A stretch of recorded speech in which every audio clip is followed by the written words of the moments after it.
It's the Friday Cocktail, presented by Anna Glowinsky. We're going to be talking about how adults, I mean, maybe you're a parent yourself, you've been a parent, you've been a kid anyway, and adults these days play with their kids, but that's really, really rare. You might think it's completely normal, but it's not. It's not really been done, as far as we know, at any point throughout history, or it's not really done in any other cultures either. So it's actually a very, very unique thing to modern Western culture. And we're going to be looking into that. Why is it so unusual? Why is it so prevalent these days? Is it better? Is it worse? You know, when it comes to philosophy, generally things aren't better or worse, but it's definitely going to be one worth talking about. I've got my guest on the line, and all he's seeing at the moment is a big fat bunch of tinsel because Christmas is taking over. It's getting too festive in here. Just trying to sort this out. But we're going to be talking about Mount Fuji. It's an absolutely, it's an iconic mountain, one that everybody pretty much has heard of, but it's got so much history, legends, myths as well. You're sorting all that out. Its role in history is massive. And I'm joined by Andrew Bernstein, who's going to be talking to us all about it. Good afternoon, Andrew. How are you doing? Good. Thanks for having me on the program. It's great to be here. Yeah, you're welcome. And sorry for blasting you with tinsel all over your face right now. Always happy to see the Christmas spirit. I'm glad you're not a Grinch. No, not at all. So we're talking about Mount Fuji. What led you to this distinct topic and this specific mountain? Yeah, well, I originally did not set out immediately to write a comprehensive biography of Fuji that covers everything from art history to volcanology to economic competition. I started actually focusing small on a dispute between a Shinto shrine at the base of the mountain that claimed the summit of Fuji as its god that it worshipped, and the Japanese state right after World War II. And I thought this was a really curious conflict. I thought it would be a really interesting way to actually think about changing relationships between religion and the state in post-World War II Japan. And I presented at an academic conference about this dispute. And by the way, the shrine won. Actually, the summit of Fuji is controlled, by a Shinto shrine, except for a few areas controlled by the Japanese state. In any case, so I presented on this as part of a panel on sacred mountains in 20th century Japan. And at the end of this panel presentation, an historian in the audience, a historian of Japan, asked, "But where's the mountain?" And I thought, what an odd question. I'm looking at a territorial dispute to understand bigger questions about religion and the state in Japan. But it was one of those questions that really stuck with me, actually. And I thought about it. What about the mountainhood of Fuji? And for Fuji as a volcano, that really meant its nature as a volcano and how that acts through history. And so I did what any rational person would do, which is embark on a 2-decade-long research project to discover everything I possibly could about Mount Fuji as a really an effective way, one, to demonstrate to people the complexities of Japanese history through its iconic national symbol, right? People have this picture postcard image of it as this wonder of nature, symbol of Japan, but really to understand the place of this world famous mountain, not only in Japanese history, but in world history. You have to understand its connection to geopolitics through the militarization of the grasslands at its base. You have to understand the relationships between changing ideas of gender and geology, things that often people don't bring together. So I thought it was a fascinating way to look at not only Japanese history, but at the ways people create these fantasies about the natural world and how they either intersect or clash with the physical ways we take advantage of the non-humans around us. It's a big topic and lots of moving parts that you're bringing there into one book. I'd like to start with, I've got loads of questions, but I'd like to start with just your opinion and your stance on, that sort of sacred mountain that you talked about, because you're not the very first guest that we've had on the show who's introduced this idea, but it's not, so mainstream to everyone. Not everybody actually knows about the idea of trees, mountains, parts of nature being given sort of traditionally human legal status. It's quite a new idea, and especially in the climate change. So just would love to know your point of view of that and where you stand on it. So the idea of acknowledging certain places as sacred mountains as giving them a certain status that makes them extra worthy of protection? Yeah. And almost they're given what were previously status that was given to humans. So it's like it is respected as, like a life of its own, almost. It's not just something that can be used. It has to be considered almost as if it had feelings. Or is that not where you're at the conference? Sounds like perhaps maybe I'm mixing up two different concepts of the sacred mountain versus this sort of new legal term that recognizes natural parts of the environment to be given sort of legal human status. I see. So you're referring back to that conflict. I find it really interesting. And say you're not the first person who's come here to sort of talk about that. And it's fascinating. I see what you're saying there. Yeah, absolutely. So if we look back in Japanese history, Fuji was imagined to be this temperamental deity as a volcano. It would erupt, right? Like Vulcanus or Pele or the other volcanic deities, and had to be appeased as such. So if you look back at periods where Fuji was especially active, it was seen as something that you placate, right? Please don't erupt, right? That sort of thing. And then later on, actually, from about the 17th century on, actually then on the flip side, came to be seen mainly as this cosmic parent of the world, and Fuji itself was imagined in bodily terms, interestingly. So there are these lava tree molds formed when trees fall and the trees burn slowly enough to leave these hollow spaces, and a bunch of these fall on top of each other and form these cave networks. And there are several caves at the base of Fuji called womb caves, like the human womb. Mm-hmm. And people over the centuries, as pilgrims, would go in and come out and be reborn, metaphorically. Also, water dripping into these wombs was compared to breast milk. I don't know why breast milk would be inside a womb, but you get the idea. You get the idea, right? That sort of imagine that this is bodily presence, right? And how this changes in the 19th century with meteorology and volcanology and these new sciences that tend to create a more of a separation between humans, and the non-human world, right? So Fuji got dismembered, you could say, with this body, right?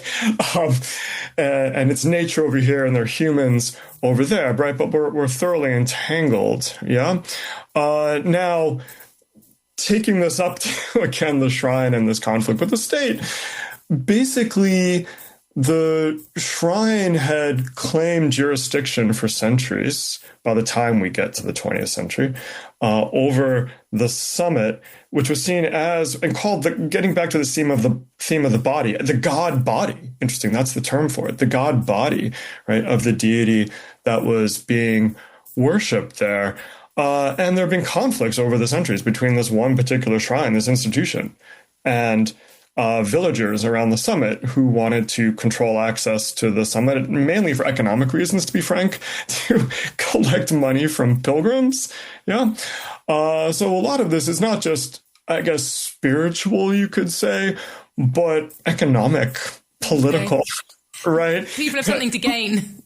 Right, people have something to gain. Because the shrine wasn't the only institution that worshipped the mountain. There were other people who worshipped the mountain from other shrines, right? There were these worship groups that would travel to Fuji. And so there was basically this competition in general. So when we get to post-World War II, interestingly, this becomes a problem because the U.S. occupation forces mandated that religion should be separated completely from the state in Japan, right? So before the war, Shinto shrines, like this one at the base of Mount Fuji that claimed the summit as the god body, this shrine land was also state land at one and the same time. There was no separation because Shinto shrines around Japan were controlled by the state. And this occupation comes in and says, no, you must separate religion from the state. And this became a problem all around Japan because so many places were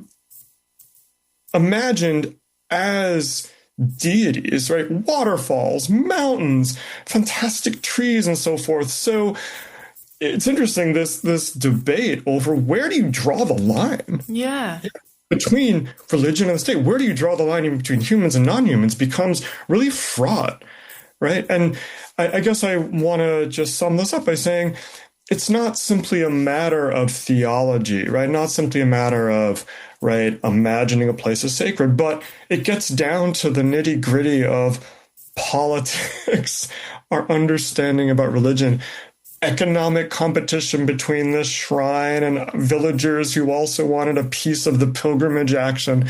I know this is a very long answer to your No, but it covers so much. It's so interesting. Yeah, because, ultimately deciding whether something's religious or a god does touch on, and this, where the state is, does touch on economics, then politics, and they all feed into each other. There is no separation or that. So yeah, I totally get what you're saying. So in your research of Mount Fuji, what was the oldest story that you dived into in your book, chronologically? The oldest story is the one that unfortunately I couldn't quite recover. And what I mean by that is I really wanted to understand the development of Fuji alongside humanity over tens of thousands of years. What's interesting about Fuji compared to a number of other volcanoes is that it is so young, which means it's been growing along with humans throughout its history. Right? What we call today so-called new Fuji, that's the edifice or cone on top of several other cones, right? It only started growing about 17,000 years ago and became especially active about 11,000 years ago. So unlike other landscapes, which are imagined to be kind of as a backdrop where human history unfolds, with Fuji itself grows with humans around it. So I really wanted to go back to see initial human reactions with Fuji, not just this thing called New Fuji, but this thing called Old Fuji. I'm getting a little in the weeds here, but under the cone we see today is an old Fuji that began growing about 100,000 years ago. So I thought, okay, the earliest human presence around Fuji. And in fact, we can find archaeological evidence going about 38,000 years. About 38,000 years. And so there are human settlements. And what I guess by saying is this is the story I wish I could recover better is we can look at things like hunting traps around the mountain. We can see networks of trade and stone tools, that kind of thing. But clearly these Paleolithic people must have had stories to tell. I'm sure they did. And I think we often see these people as somehow being these simplistic cave dwellers. But by this point in history, they were complex humans with language like we have. And so I guess the oldest story is incomplete because we can see what people are doing, but not what they're saying. It doesn't really appear into writing until the 8th century. And when we studied volcanoes and earthquakes at school, I guess one of the most interesting parts of that was their interaction and impact on human life around them. And it sounds like very much your standpoint as well in the book. How has Mount Fuji given and taken to and from societies throughout, human history that you've studied? Yes, well, we're coming back to the fact that it's a volcano, of course, and a very high volcano. It's 3,776 meters high. So on the one hand, because it's a volcano, it explodes into human history. It's caused devastation, most recently in 1707. And it's going to erupt again eventually. It's just a matter of time. And so, for example, in 1707, it buried nearby communities. Ash traveled several hundred kilometers away. It wreaked havoc with irrigation systems. It buried fields. There was a famine that occurred afterwards. On the other hand, because it's so tall and it's near the Pacific, there's lots and lots and lots of snow and rain, right, that falls on top of Fuji. And this water is a blessing. Yeah. It finds its way, it percolates gradually through these layers of lava and crushed material between these lava flows. And it can take 15 years, actually, to get from the summit to the base. It takes a while. So you can imagine this process of purification. Imagine like a kitchen filter or something at home, right? The water's running through it. And so this water has been used for all sorts of purposes over the centuries. Everything ranging from purification of pilgrims before they climb to the summit to being used for paper mills at the base of the mountain, which began expanding at the end of the 19th century, also used in the production of silk. So water, on the one hand, I'd say, is the big contribution Fuji has made positively, right, to people. But yeah, then you have these pesky eruptions now that you have to deal with. And talking of those eruptions, with modern day technology and understanding, we're not just leaving it up to the gods and hoping for the best. You're able to predict volcanic eruptions much better than we've ever been able to. Where's Mount Fuji at the moment in terms of predicting eruptions and the societies nearby around it? What would we expect to happen if there was an eruption in today's day and age? Yeah, so I would say, first off, right, earthquakes are very hard to predict, right? Yeah. I wish we could predict them. But volcanoes do give us little signals in the weeks and months leading up to it. And we have this instrumentation on volcanoes like Fuji. Fuji is probably one of the most monitored volcanoes in the world because it's only 100 kilometers from Tokyo, one of the densest populated, that close. Wow. Yeah, metropolitan areas on Earth. So it would be severely affected by an eruption. So I'd say there's really Fuji's volcanic activity was largely ignored from 1707 on right through the 20th century because it was very well behaved. It was very quiet during that time. But then around the year 2000, volcanologists started detecting what are called deep frequency earthquakes way, way, way down below the edifice, indicating there's some kind of activity going on there, right, in the magma chambers. And so there has been this renewed concern. And so there have been preparations, evacuation preparations, hazard maps have been produced. So there's been education of people around the volcano. Also, I met with members of the Tokyo Fire Department recently who were here in Portland, Oregon. That's where I am. And we're a volcanic region here in the U.S. Pacific Northwest. And they were basically swapping notes with local fire departments here in the Pacific Northwest to figure out, what do you do? Right? How do you handle something like a volcanic eruption? And there's only so much you can do to prepare, obviously, to have contingency plans. But clearly, to get to your question about what the impact would be, for communities right around Fuji, absolutely devastating. And it depends, too, on whether you have lava flows, because sometimes when a volcano erupts like Fuji, you have these, I'll just say, relatively gentle, relatively slow-moving lava flows, right? Kind of like we see in Hawaii, right? These sorts of flows. But then it can erupt explosively, as it did in 1707, and project debris, for hundreds of kilometers. If it's the latter, then Tokyo is vulnerable, and the ash would just wreak havoc with electrical systems, transportation.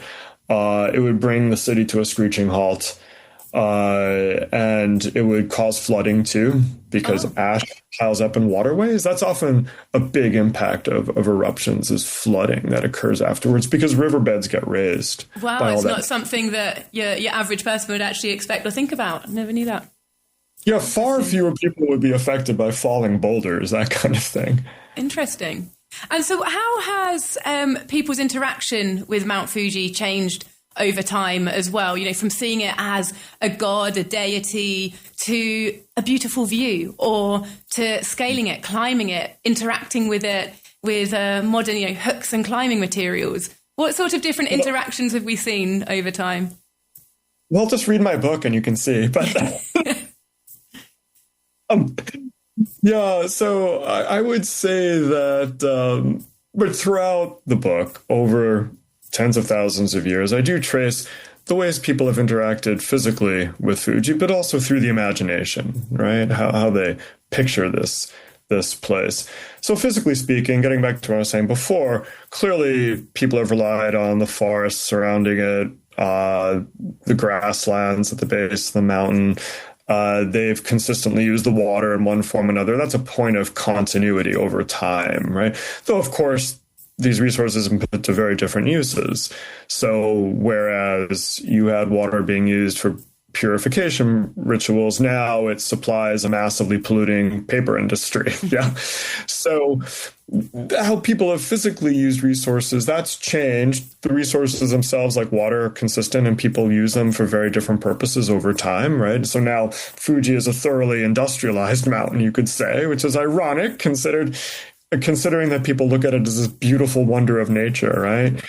In terms of beliefs, as I said earlier, during really active periods of volcanic activity, Fuji was feared as this terrible temperamental deity, but then came later on in history to be seen as this cosmic parent. Yeah, really the axis mundi, the center of the world, the origin of all things, all life. And then when we get into the late 19th century, we have new ideas being projected onto Fuji. Fuji as a scientific subject, right? A volcano. Fuji as a place to conduct high altitude meteorology, and also you have in the late 19th century a boom in modern forms of mountain climbing. So you have a boom in people taking trains and later on cars to go to Fuji, not really to participate in all these religious rituals that people would have before, like going, as I mentioned earlier, going into the womb cave, right? That sort of thing, but just to try to get to the top, right? Yeah. What is it like George Mallory said about Mount Everest, supposedly? Why did you climb it? Because it's there, right? I want to make it to the summit. And it was also in the 19th century that Fuji really came to be seen as a national symbol. Yeah, in the way we see it today. Early in Japanese history, it wasn't really seen as a national symbol. That didn't really take place until about the 17th century. And from the 17th century, we see Fuji circulated more and more around Japan on dishware, on clothing, through artwork, right? And so it really became part of people's, you could say, national consciousness. Yeah. And then in the late 19th century, going to the 20th century, you had people who were trying to encourage Japanese nationalism by foregrounding this all the more, right? Here is Fuji, the symbol of Japan, right? So we have this nationalism, we have these new scientific understandings, some new forms of mountain climbing detached from earlier forms of pilgrimage. And I guess the final thing I'll say is that even though a lot of these religious rituals fell away for climbers going, it doesn't mean that they don't experience some kind of the sacred, right? I think a lot of us have been climbing. It doesn't mean that you may not have a sense of climbing Fuji. Oh, I'm coming in contact with the sublime in some way. It's just that it's not structured according to these old religious institutions the way it was before. It sounds like it's absolutely jam-packed with stories, concepts, information. How, and very quickly, please, as well, how do you visually complement that in your book? Lots and lots of images. And I have great respect now for art historians who have to get permissions from people to pre-publish high-quality images. So on the one hand, there's plenty of artwork. For example, showing how Fuji was imagined as a pilgrimage site. Also, the famous woodblock prints of Hokusai and Hiroshige that people might be familiar with, to show about how it became an object of popular culture over the past few centuries. And lots of my photographs are in there, and I have plenty of maps to help the reader. I love a good map. I love a good map, and photography and everything. Sounds absolutely lovely. It's called Fuji, A Mountain in the Making, and it's by Andrew Bernstein. If you'd like to get your hands on it, you can find it on Amazon or, of course, the Talk Radio Europe bookshop. Andrew, thank you for joining us this afternoon. It's been a pleasure. Thank you. I've been really happy to be here. Thanks so much.